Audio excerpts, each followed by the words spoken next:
Have you ever looked at a photo of yourself smiling and was immediately reminded of that moment in time? The pain, the past, the pressure you endured? It's been said a photo holds 1,000 words, but can we fearlessly tell the truth and courageously open our heart vault of vulnerability to share those words? I'm your host, Takiya. Welcome to this episode. I want to jump right in and I want to tell you what's on my mind right now. I got up this morning and as I normally most days try to do, start my day out with conversation with God. And I have this thing that I say, this phrase, I say, oh gosh, now I'm going to draw a blank because I'm recording. I say, thank you, Jesus. Good morning, Abba. And hello, Holy Spirit. And I try to every morning have that be the first thing that comes out of my mouth when I open my eyes, or sometimes even before I open my eyes, when I wake and I'm just in that transitional state of waking to getting my day started. And after I say that, one of a couple of things, a few things will happen is either if I'm in go mode, I get up and I get my day started and I tackle whatever is on my plate for work or business or ministry or anything like that. Or I will do as I would honestly like every day to be, but isn't always, if I'm transparent. I go into my prayer closet. I don't always go into the prayer closet and pray. Sometimes I sit in bed, or sometimes I walk through my house and worship or just talk to God. But my special moments are when I can go sit in the dark, in the silence, in my closet. And that's actually where I'm at right now, because I woke up this morning and I came into my closet. Well, I attempted to come in here and God said, I want you to record. And I was like, in the closet? And he said, yes. And so honestly, the acoustics are amazing in here. But what I realized, I said, I want to have my God time. God, I'll record after the God time. And he said, recording is God time. And I jumped right to it. I moved my equipment into my closet and made a comfortable space. And after like 5 tests to make sure sound and everything was okay, I'm here. And I prayed and told God before I hit the record button, I wanted him to give me the topic that he wanted me to talk about today. And one of the last things that I said out of my mouth was that I realized that my triggers are the topics. And so today I want to talk about triggers when it comes to PTSD, post-traumatic stress disorder, things that I personally am seeing, that God is allowing me to see now in my growth and in the evolution of not only this podcast, but my healing. So in specific today, this is going to be a really tough topic to talk through because while it's about me, it's not about me, but it's about me. And what I mean by that is I want to talk and tell the truth and be completely transparent about my mental illness and about how that has really, really impacted the lives of my children, my son and my daughter in particular. And it's a really It's ugly. It's ugly if I'm honest. Um, because see, the thing about healing and the thing about transparency is that it requires accountability. It requires authenticity. Um, and it requires revisiting things that many of us want to forget or even have forgotten. See, that's the thing about trauma. Trauma is very tricky because our body, the way that God intricately designed us and the way that science and medicine can back up is that our body, our minds, our brain is so complex that when we go through things that are so traumatic to our nervous system, that our brain can shut it down and shut it out, and we forget about it. And sometimes, if ever, we don't recall it. And when we do, then it opens up the proverbial can of worms, and the way that we move or act or how we are is all rooted in that trauma that tends to be tucked away. And I've been on this journey for the past few years, 2 years in particular, but the past few years of God healing me. And I realized that. I told him that in prayer this morning. I said, God, I understand the assignment, because for so long I was like, I don't understand. I don't understand. God, I don't understand. I don't understand. And we're not required to understand God's plan. However, I can see him allowing me to make sense of so many things coming to this culmination in my life right now.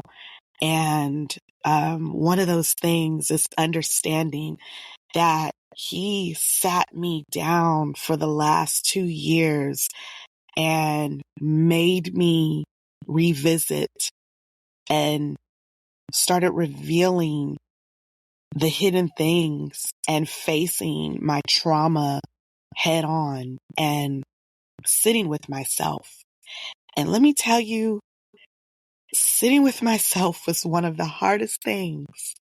It was one of the hardest things because, again, it requires you to revisit and to relive, but take accountability.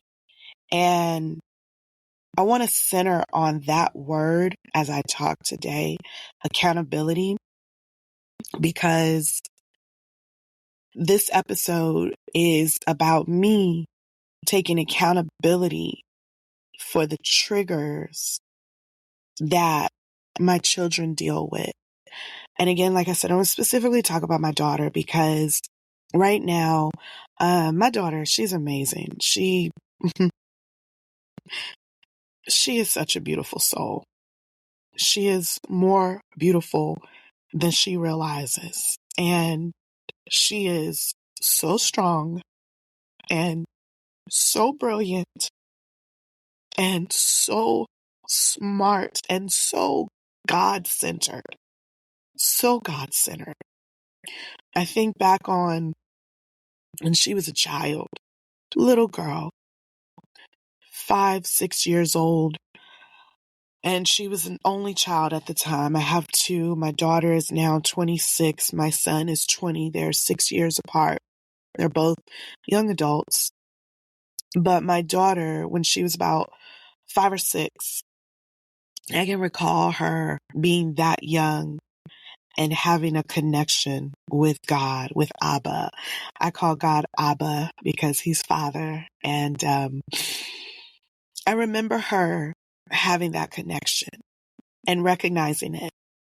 And she could be the image I have, the memory I have right now is a memory of her sitting in her room playing by herself, as in at that time, only child. My son hadn't been born yet.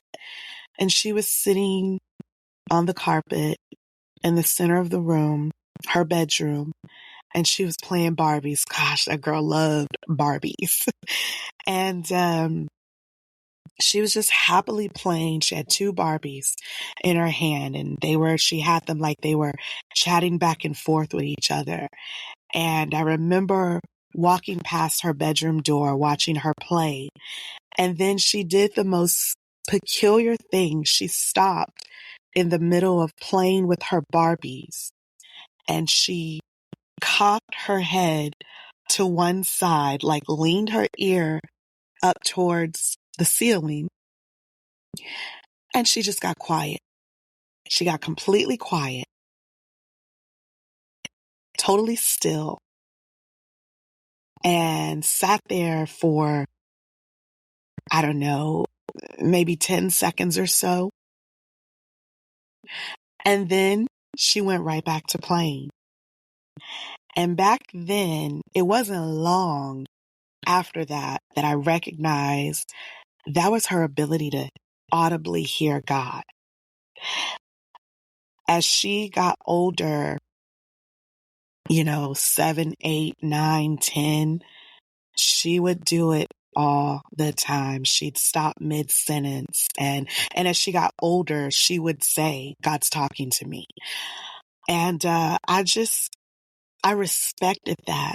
I respected that so much because at the time, me in my young 20s, I was struggling to hear God's voice. I was struggling to learn to be still, that childlike state, and be still and listen and hear God's voice without me questioning the million thoughts going through my mind like it was just myself. But here's my daughter in that literal childlike state, just effortlessly and audibly hearing God. And it was beautiful. And to this day, she still has that relationship with God.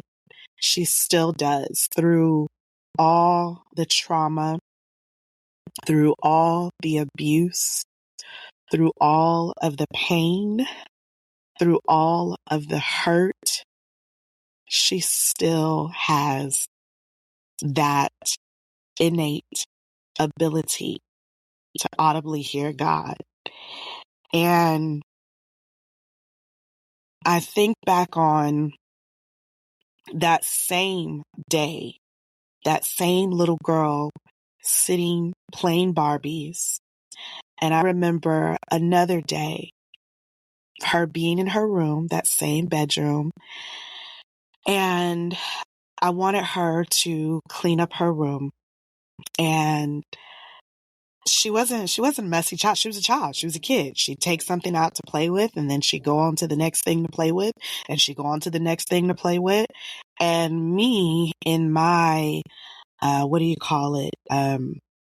OCD, obsessive compulsive, we say that, we throw that out there, but looking back on it now, it really is a part of the mental illness that I want to talk about, that I've learned and I'm learning more about, that I deal with.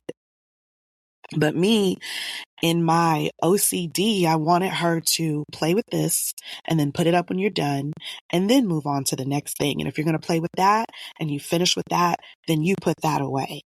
And I remember walking into her room, and I just was this almost very militant with her that, you need to clean this up. I wasn't allowing her the freedom to just play, because who says you can't play with more than one thing at one time? And that was her creativity. And I think on those times that I stifled that. If I'm being totally transparent and completely honest, I stifled that. I did not allow her the freedom and the flexibility to do those things. And I didn't realize it then, but I realize it now, and you're going to have to follow me, because I guess I'm going to kind of jump around here to make it make sense. But I realize I said militant. I know where I got that attitude from. Because see, not to take away from my flaws or my faults or the things and the person that I was to my children, but I also have allowed God to show me the root of where I got it from. Because we don't come into this earth's realm, we're not born being a certain person or way. We pick up our characteristics and our attributes from those who we are exposed to. And for most of us, the first people we are exposed to are our parents. We're born into this world of a mother, a woman, and some of us have two-parent homes, some of us do not, but we still, our first encounter is usually our birth parents. And then even if for those that may have been adopted or anything like that, the first encounter is with an adult. And those adults, no matter who they are, mother, father, sister, brother, aunt, adoptive parent, or you just, we as children are taught certain ways. And that militant demeanor that I had was literally instilled in me by I call him my dad. And I have love for him, and I won't get too far ahead of myself because I need to break this down and make it make sense, because it's only and all because of the love of God that forgiveness has been taught in my life and in my family and in my children. But he's by label my stepfather, but I call him my dad, because he raised me. Regardless of the things that went on, he raised me. And so I got those attributes from him. Said all that to say the militant attitude, the everything in a place and a place for everything, that was taught in my childhood. That was learned behavior in my childhood, as were many of the ways that I was and still am today. And I'm learning to extract all the negative ways and compartmentalize the positive ways. So that is my first memory of not being the best mom to my daughter. And as time evolved, I guess the next thing I would say I recall is being a single mother, the stress and the loneliness and I guess, feeling like I lost my freedom, because her father was involved. We weren't married, but he was military also, and he traveled, and, because my daughter wasn't in his home, but in mine, I felt like he can come and go. He can do what he wants. He can move on and he can date and all of that. And so there was a lot of hurt and pain and anger and resentment for that. And there were times that I allowed the stress of that. I deflected and I took it out on my daughter. And she to this day, talks about it, and it's a trigger for her now in this season, even at this age, where I may say something in a tone coming from one direction, but because of her trauma, it takes her back to those moments and tells her that that's who I still am. And this topic on triggers is coming up because about 2 days ago, we had one of those moments. And I said something to my daughter from my heart in complete, sincere love in reference to wanting to help her out. And it triggered her. And it was a reminder of the past. And it spiraled into probably a minimum of a whole hour of uncomfortable and strained conversation between she and I. And I say conversation because it wasn't an argument. And I thank God for that, because her being triggered and revisiting where she's come from because of me was a trigger to me because of where I've come from and who it's caused me to be to her. And I'm trying to remember exactly what we were talking about, just to give an example of how simple from the outside in the conversation looked, but how intricate and unraveled it really was from the inside out. I sent her a text.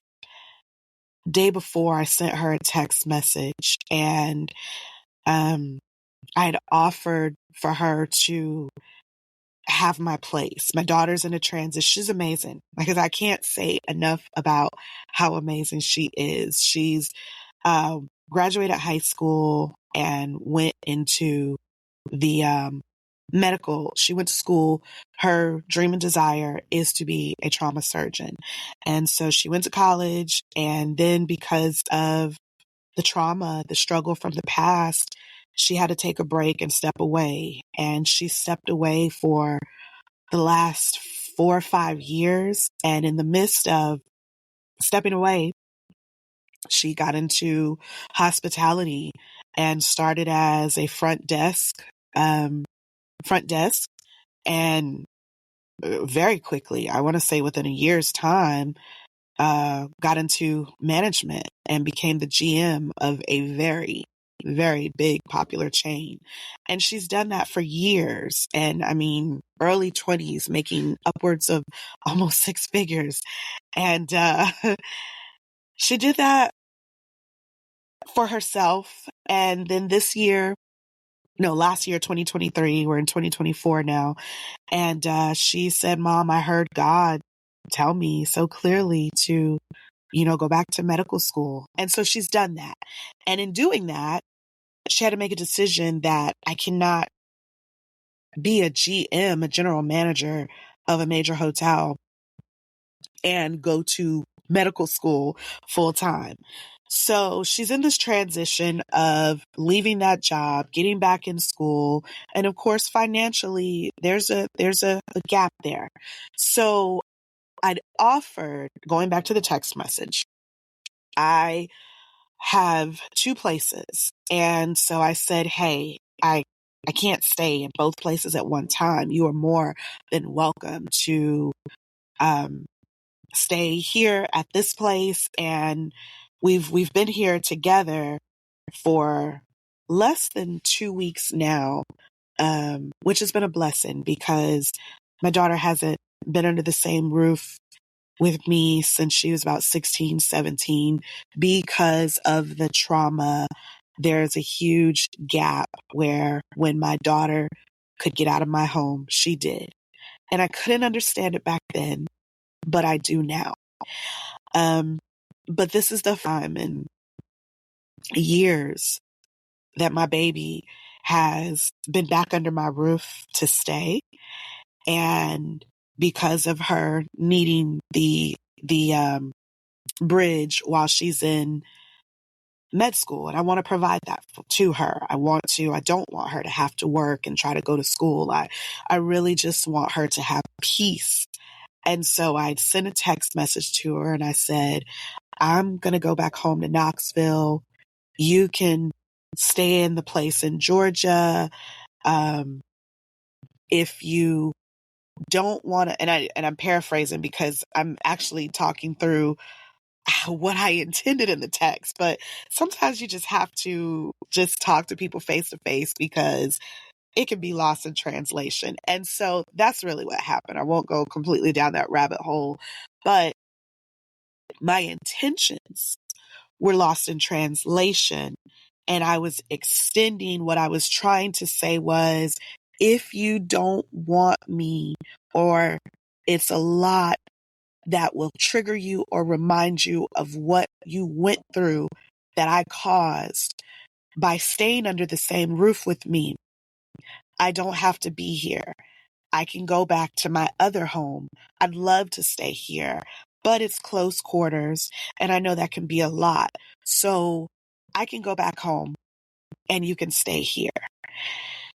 And there was more to it. Like I said, I don't want to go down the rabbit hole, but my true heart intention was me thinking, I'm going to help her. I will do anything that it takes to help her. And if that means not seeing me helps her, then I'll go home and she can stay at this place. And the text was taken out of translation and she took it as, I need to leave by a certain day. No, I cannot afford this space on my own. And then it just kind of went left field. And I remember trying to explain to her, no, I'm coming from a good place and I sincerely just want to help and I didn't want to be in your way.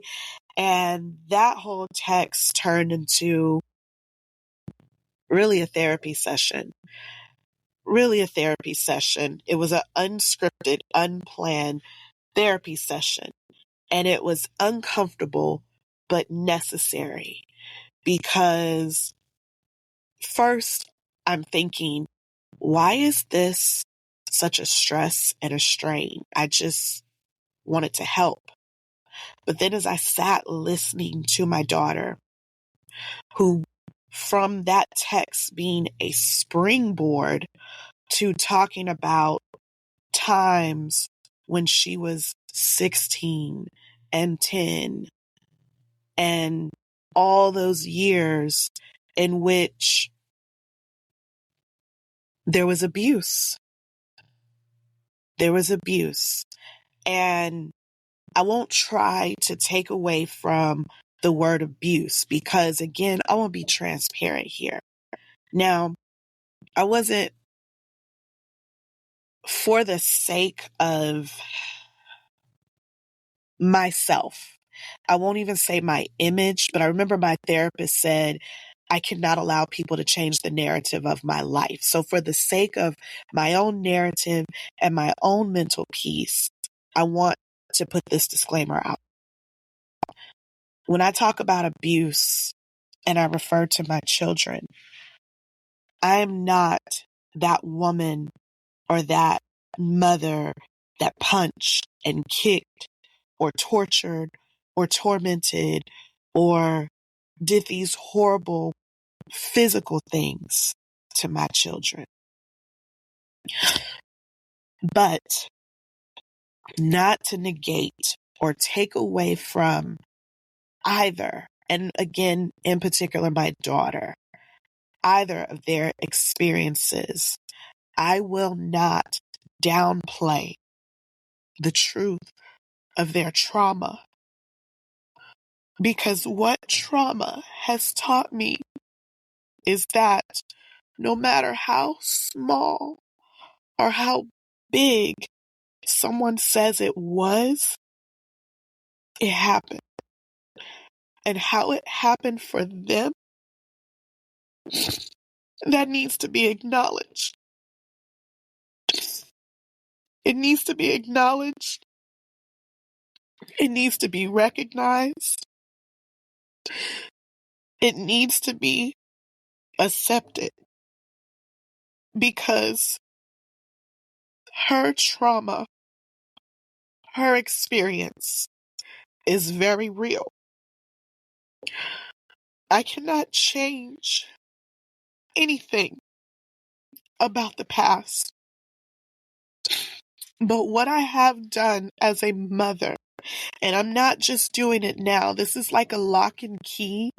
This is me putting the key in yet another door to walk through, because I started putting the keys through the doors when my daughter really, really was old enough to start speaking out. And that was around 16 or 17. In those moments, I began to acknowledge.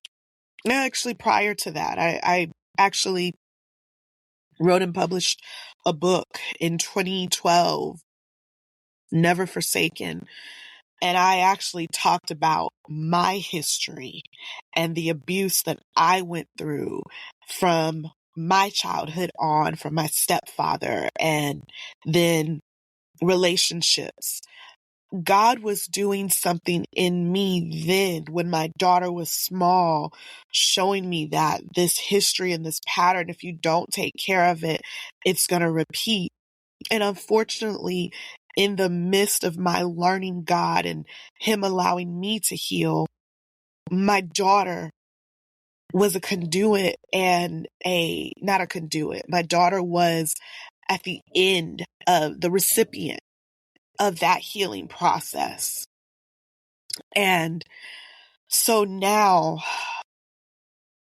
there's this phase of me learning, me talking about my abuse, but in the midst of it, not realizing I was allowing what I'd gone through to be perpetuated. And I will say this also. My dad was not someone that he didn't punch, kick, anything like that either. You know, I remember times of being shoved and pushed. And I'm not downplaying. Let me say, I am not downplaying abuse, because if it happened, it happened. Bottom line.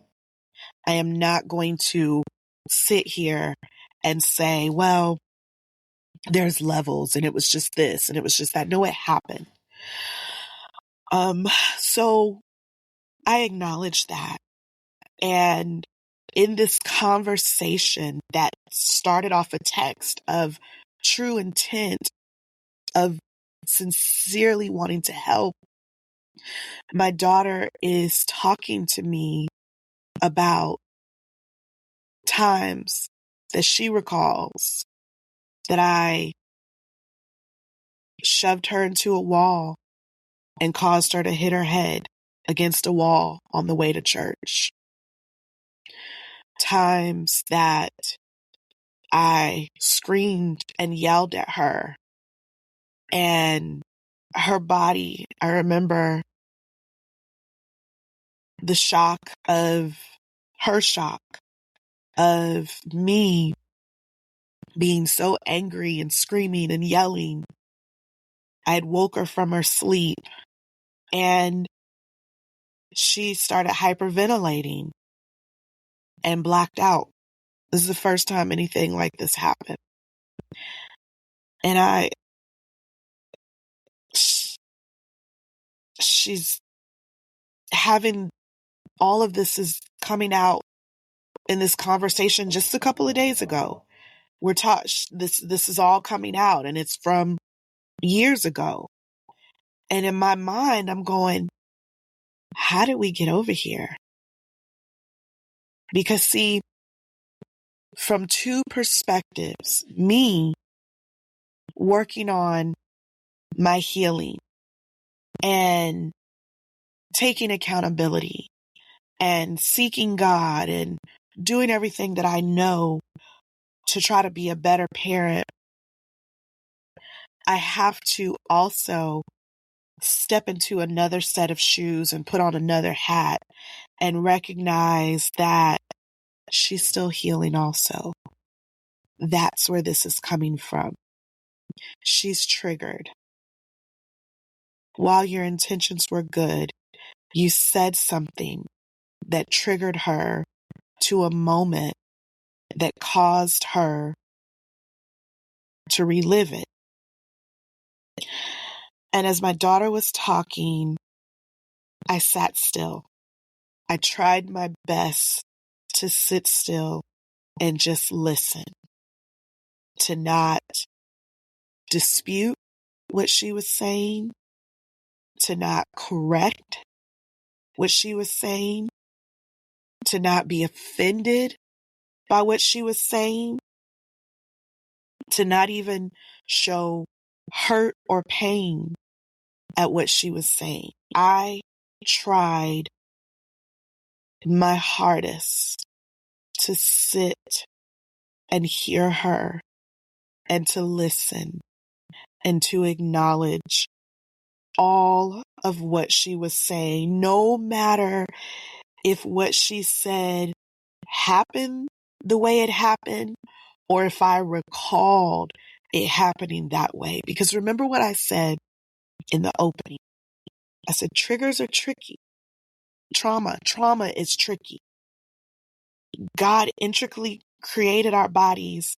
Oh, that trauma is going to be something that is going to train them to be this way.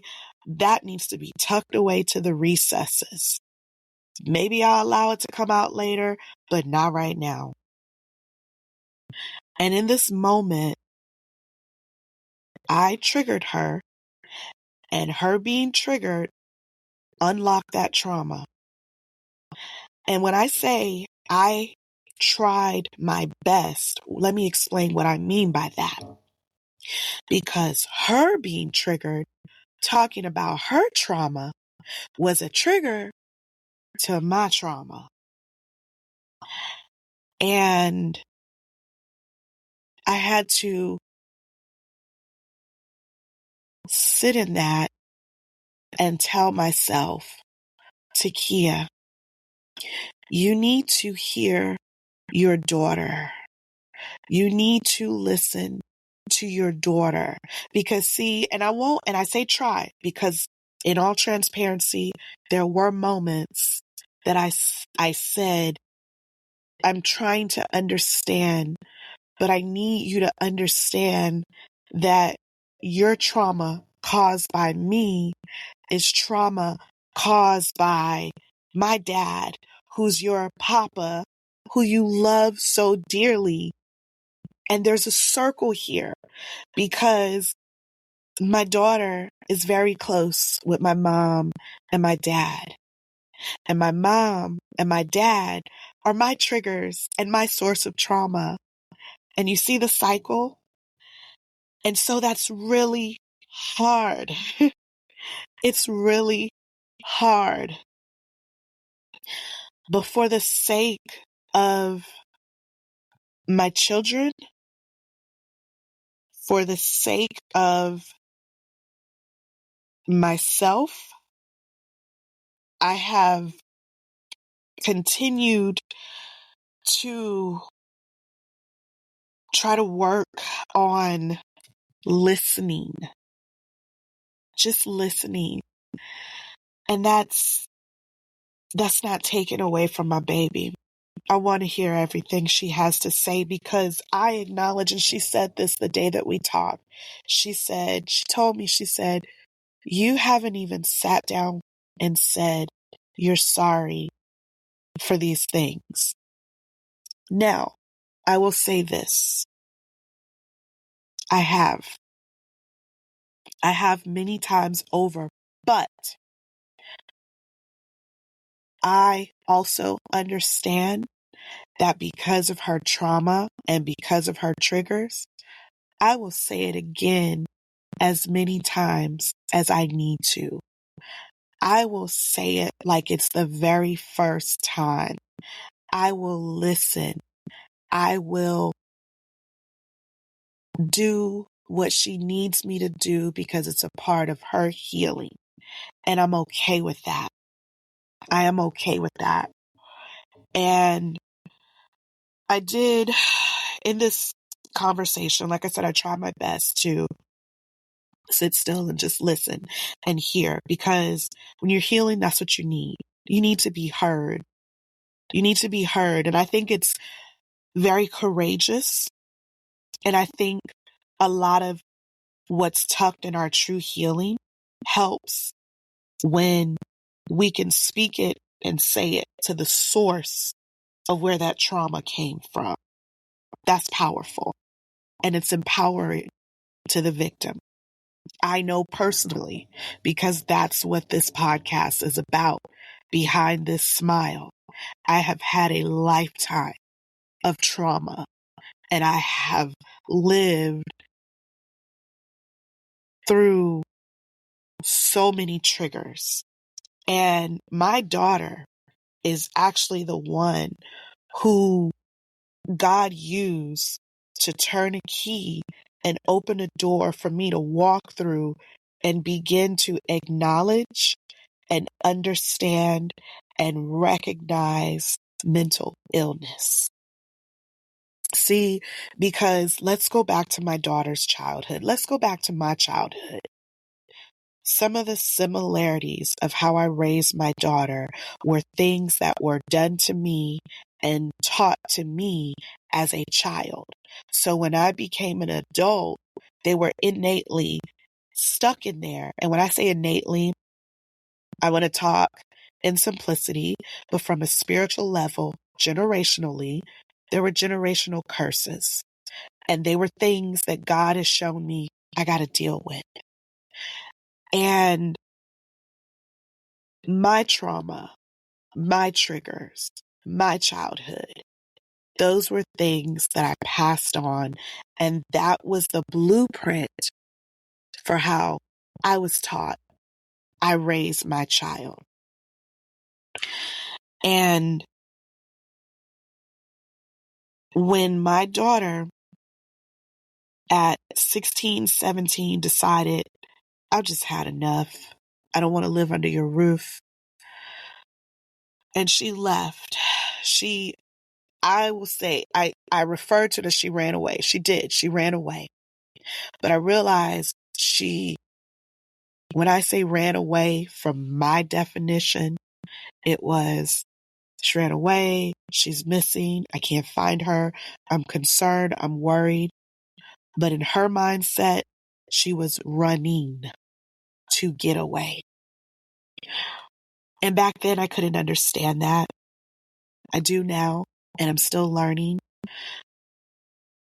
But what I took it as was rebellion, because my daughter, straight A, honor roll, never gave me any problems, very respectful, very obedient, God-fearing, God-loving child, young adult.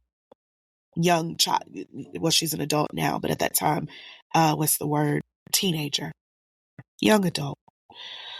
And so when she started exemplifying, expressing herself in a manner that went against that, lashing out, pulling knives out, running away, not coming home, I took it as rebellion. I know now it wasn't rebellion. Number one, we've learned now it was onset. I say onset because I don't necessarily know that she was born with it. She feels like she was. I don't know. But it was the onset, the beginning of the revelation of her being diagnosed bipolar depressive. And wrapped in that, of course, through therapy, she's come to understand and learn and know that that is a proponent, possibly, of her past, the trauma. So at that age, I just thought she was rebelling. And over the years, it's caused me to face the reality of the fact that mental illness exists. Not only does mental illness exist, it is a part of what I deal with because of what was imposed upon me in my childhood. And again, what was passed on. I talked about before the first time that I was able to see a therapist. I was in my early 40s. And I talked about how the first day I saw her, and I talked about my childhood and what I've gone through. And she gave me permission. This is what I feel like that day did for me. She told me that I, after a series of counseling and testing or what have you, her diagnosis was that I suffered from extreme post-traumatic stress disorder and severe depression. And I remember in that moment feeling like this burden had been lifted off of me, because I had, for the first time in my life, been given some insight and clarity on why I was the way that I was. Looking back on being a mother, raising my children alone, the stress, the pressure. I was a young entrepreneur. I've always provided for my children. I have a hustle gene. I have an entrepreneurial spirit. I call it my hustle gene. I was always going to make a way out of no way. Always. And those giftings and that talent led me into entrepreneurship. But the stress and the responsibility of that added to managing a business, which grew into businesses, and running a household, and being a young mother coming from a home that I wasn't handed down or taught, this is how you run a home. This is how you parent a child. I did what I could based off what I was given and what I had to find out. And being told that severe depression and extreme PTSD were the foundation of what I was working with, that made it make sense. It didn't make it acceptable, but it made it make sense, because for years I'd struggled with my own wondering of why am I this way? Because I didn't like lashing out at my daughter. I didn't like any physical abuse. I didn't like treating my child that way. I didn't like that. It didn't feel good. And I couldn't understand, well then why don't you just not do it? Why don't you not do it? And thinking back on, again, I'll never forget it, because I can plainly see the similarity, the parallel of how my stepdad treated me and how I treated my daughter in that day I saw her playing in her room. Because when I would tell her, when I wouldn't allow her to play with all her toys, pick one and put the rest up, she would happily do it. She didn't have a problem. She didn't kick. She didn't scream. She didn't cry. She didn't say, but Mom, I am playing with all of them. She would just happily sing and dance along and make a song out of cleaning up. Excuse me. And remember, the brokenness in me couldn't even understand that. There was this need to control even her happiness. Okay. I told her she needed to clean up and only play with one toy at a time. And this little girl isn't bothered by that. So I remember it bothered me that she wasn't bothered by that. And I got mean. I got mean. I said mean things, or I took toys away. Something in me was bothered by my own child's happiness. That will never make sense to me. That will never make sense to me. I know where I got it from because that's how I was treated. I wasn't allowed to be happy.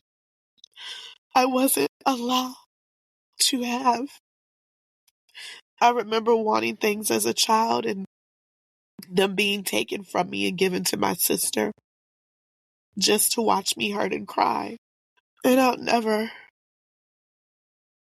I can pinpoint the exact moment and the exact place that I treated my daughter that way.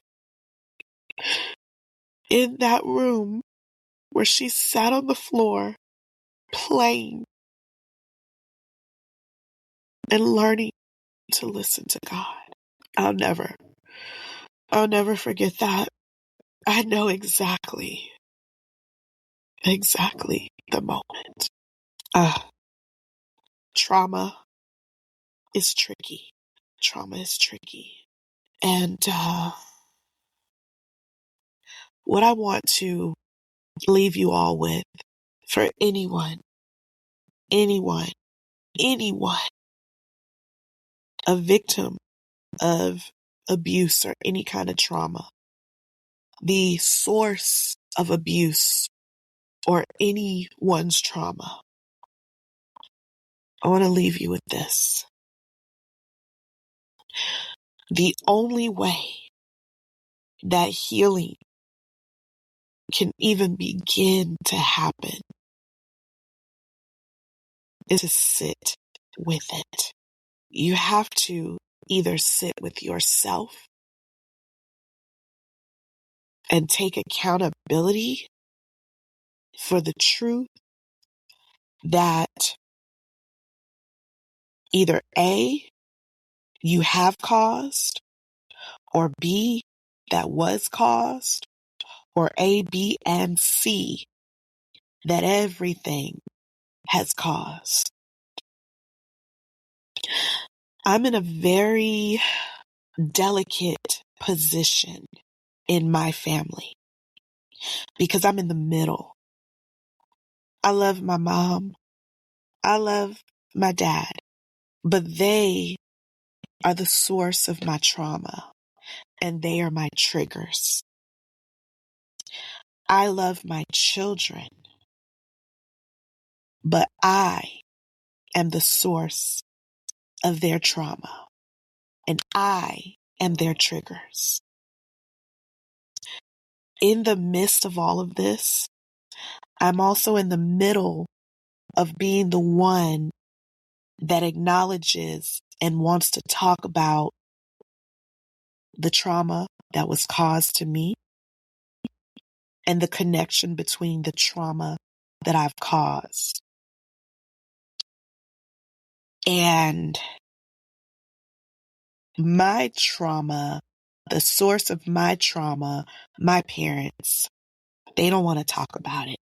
I'm not even 100% sure they acknowledge it.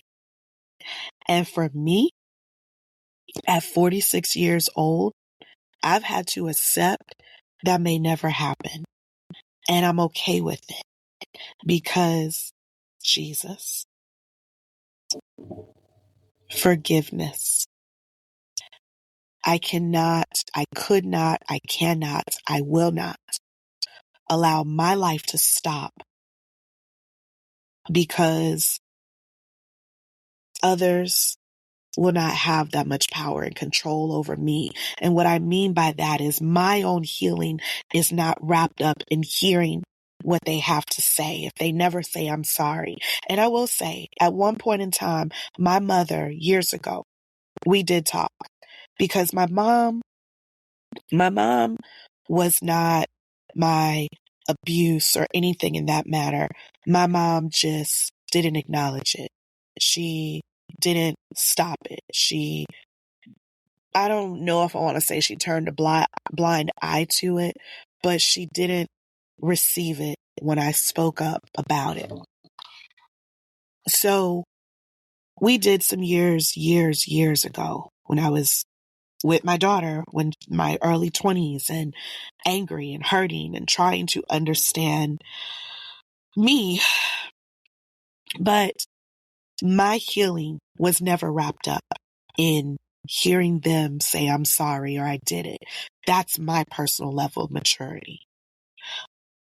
But moving forward with my children and knowing that their healing, that it's so much more empowering and their healing can come quicker by my taking accountability and acknowledging, I will do that.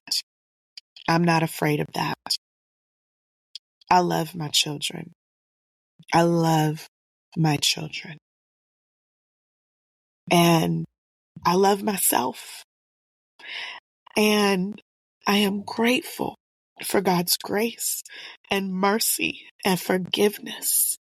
He wouldn't have me here doing this podcast if He didn't intend for such good to come of it.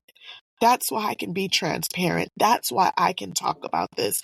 That's why I can tell the world of my flaws, because it's not about me. I'm a vessel, and there's so many of you that need to hear this. You need your freedom. You need to forgive yourself. If you're in that place where you're still doing it, you need to seek help to find out why so that you can stop. And you need to draw so close and so deeply to every bit of your faith to be your strength. That is the only way I did it. That is the only way that my children are doing it. But accountability is so liberating for everyone involved. Everyone. I thank you guys so much for this platform. And I joked before I hit record. I said it on another episode. I said this is like therapy, and it really is. It really is. My daughter and I have talked about doing a podcast episode together. That'll happen. I know it will. There's so much healing. There's so much beauty springing forth out of the ashes. And there's something that I hang on, two things that God gave me in the midst of the trials with my daughter and I. I had a dream. This is after she ran away. And I had a dream where my daughter and I were standing on this stage. It was like this big coliseum stadium. And there was just, oh my gosh. I mean, it was millions. I don't even know what millions looks like, but it was just as far as the eye could see. And there were all these women. And my daughter and I were on this stage and we were ministering together. He showed me that in the midst of the moment when she had left home.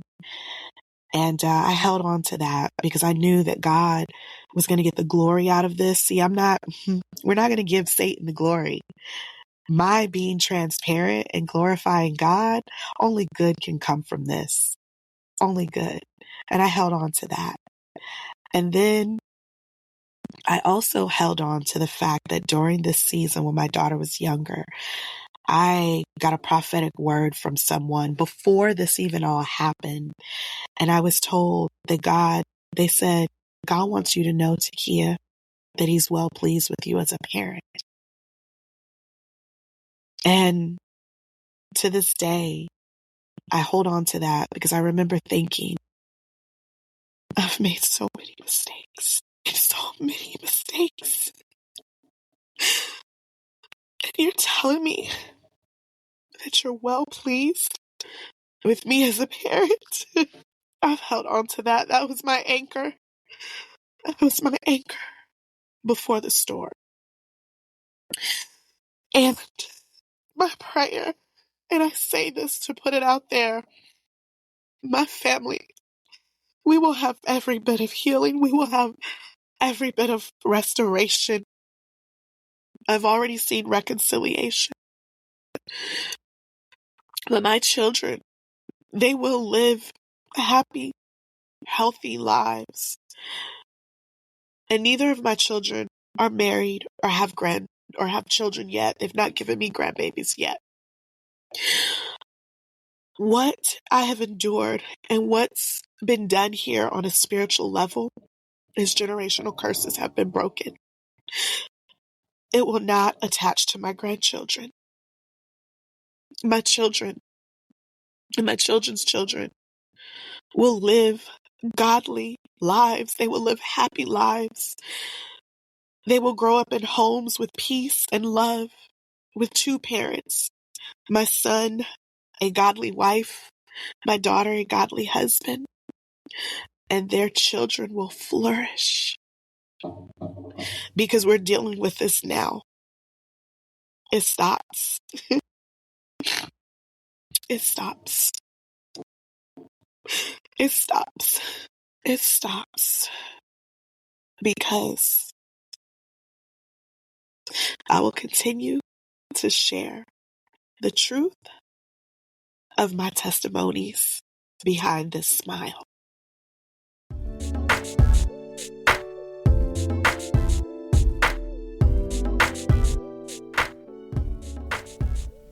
Hey, thanks so much for joining me today. Please help me to continue to spread the message of hope, encouragement, and inspiration by sharing my podcast with your friends, family, loved ones, and complete strangers. Someone needs to hear what has been said today. Like, follow, share, subscribe, and download on all platforms for Behind This Smile with Takiya LaShawn.